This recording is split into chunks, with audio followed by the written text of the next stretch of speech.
Hello from Fincastle Farm. So I've been doing a lot of sourdough recipes lately, a lot with discard. Mom's handling the sourdough bread right now. I'm not quite there yet. So I made sourdough pumpkin bread. I made the sourdough cheese crackers. Now I'm going to do sourdough tortillas. So in this bowl, I have all-purpose flour and some salt. To it, I'm going to add a 1/4 cup of softened butter. The recipe does state you can use oil, but I just had this. I'd already softened the butter, so that's what we're using. Then it calls for 1/3 cup of water that I will put in after I cut in this butter. I forgot about that. Okay, so they said use a fork, but I have this wire whisk, so I'm just going to try to cut it into the flour.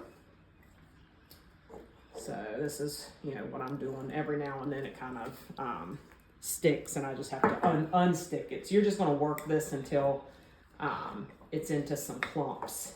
And that's what I'm finding with these sourdough recipes is, unfortunately, you just have to make it once and see if it works for you. And sourdough can be really exact.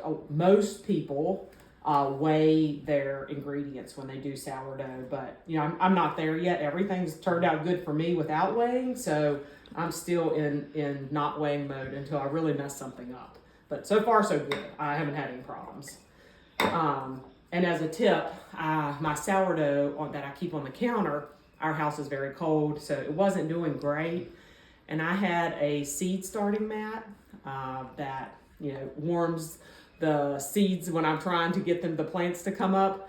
So it was a little mat, so I put it on the counter and set the sourdough on it, and it's been bubbling ever since. So if you have an old seed starting mat, you can use that to help your sourdough. No, I do not know what I'll do when I start my seeds, but I'll deal with that then. So the butter's pretty much incorporated in to that bowl. So then it calls for 1/3 cup of water plus 1 tablespoon, so I have that. And then 1/2 cup of sourdough starter. So I'm using discard. It did not say whether it should be what you have on the counter or what you have in the refrigerator. And I saw in the comments that someone used discard and it worked great, so that's what we're using. So it was 1/2 cup of discard or sourdough starter. So it smells so good. I mean, it's a different smell, that's for sure. But so there's the starter.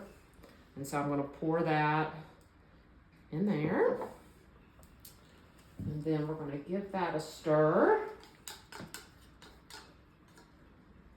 And like I said, a lot of these recipes give you grams because they're weighing it, but some of them, or 3/4 of them, also give you the measurement. So it said X amount of grams if you were weighing it, or 1/2 cup. So that's how. And if the recipe only has grams, I just skip over and find another recipe for now until I get maybe more serious or I have something flop on me.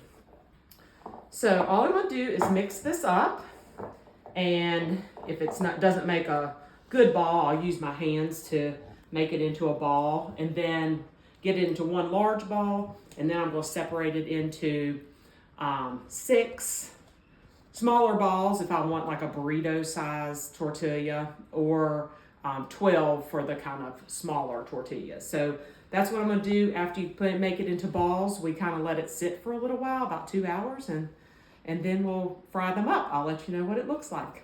So let me know if you have any tips for tortillas or anything else you'd like to see me cook. Thank you.